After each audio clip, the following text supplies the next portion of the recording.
It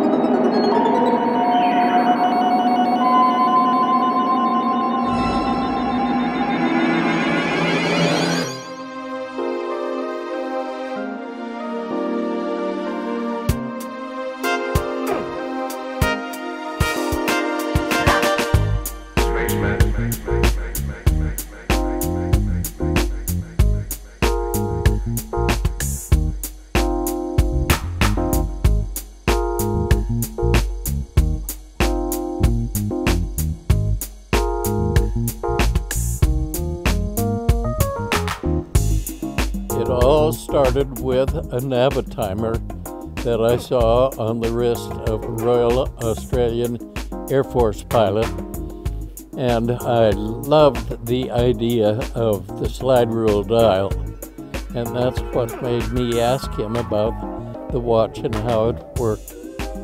And my responsibility for NASA was time and navigation and communication.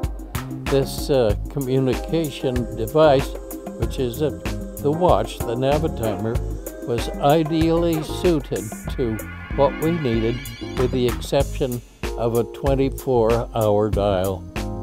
So I wrote Breitling, and when I got home and said, this is the watch that the American astronauts would like to wear. We don't need the tachymeter scale, but we do need a 24-hour dial, and we need the slide rule. And that's where it happened, all in Australia. The idea came from an assignment that NASA gave me. I was responsible for time navigation and communications, and the time part of that assignment involved a wristwatch, and I jumped at the chance to help in the design of a watch specially adapted to the American astronaut specification. And 5 days before my flight, the watch, according to my specifications, arrived. But it was, and I understand the difference, it wasn't called astronaut, it was called cosmonaut. But that's fine, because we, you know, the Soviets and the Americans were competitive, but we were working with the same problems. And I thought, let's just keep the name cosmonaut on the watch, even though an astronaut will wear it first, because it was a show of friendship. In the spacecraft, I didn't have any cause that I remember for doing any calculation with the slide rule dial, but it was a supremely accurate backup timer if needed. It was needed all the time as a backup, but not used as a primary, because there's a great big one on the dial, on the instrument panel. In aviation, you should have, for every vital function, a backup. And time is certainly a vital function, particularly when retrofire is so important. But you know, the watch I used in the spacecraft went back to Breitling, and it was in a museum for a long time. It was replaced by an identical watch, but the one I flew with is in your museum somewhere. And it was a watch that I wore with great pride for a long time, because of what Breitling dreamed up for the Navitimer.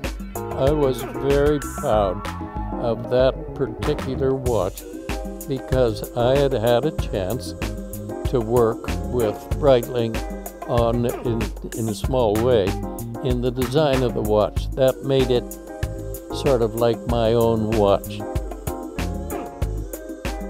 All my good friends in Japan, I have a great fondness for the Breitling watch that I wore in flight. It's a marvelous timepiece, and go out and buy a whole bunch of them.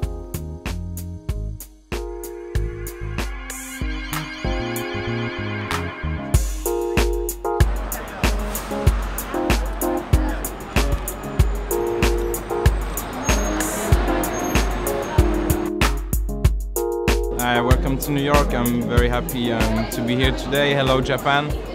Today is the launch of the Navi Timer Cossmo Note. So Cossmo Note is a symbolic model for us. So it's the 50 years of the first watch, but it's also a very modern product in a way because it symbolizes a challenging spirit, because it's a watch for astronaut people who train very hard to make their dream come true.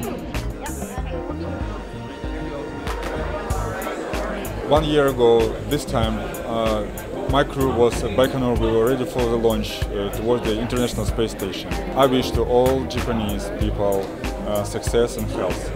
I know that you struggle with this and you'll win in this battle. Good luck.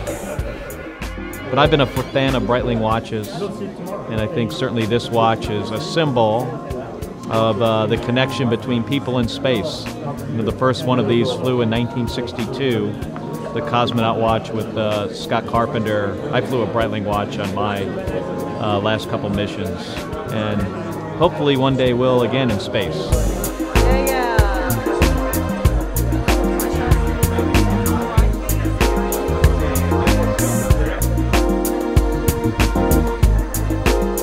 Hi, say hello to our Japanese friend.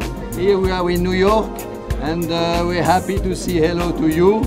As you can see, I am with Mr. Scott Carpenter and the two Breitling girls, not Japanese girls, Breitling girls. So if you want to see me next year in Japan, you have to increase the uniform of your girls. And I hope you are going to enjoy our new product, and especially the new Cossmo Note. Bye bye, thank you. Okay, nice to see you.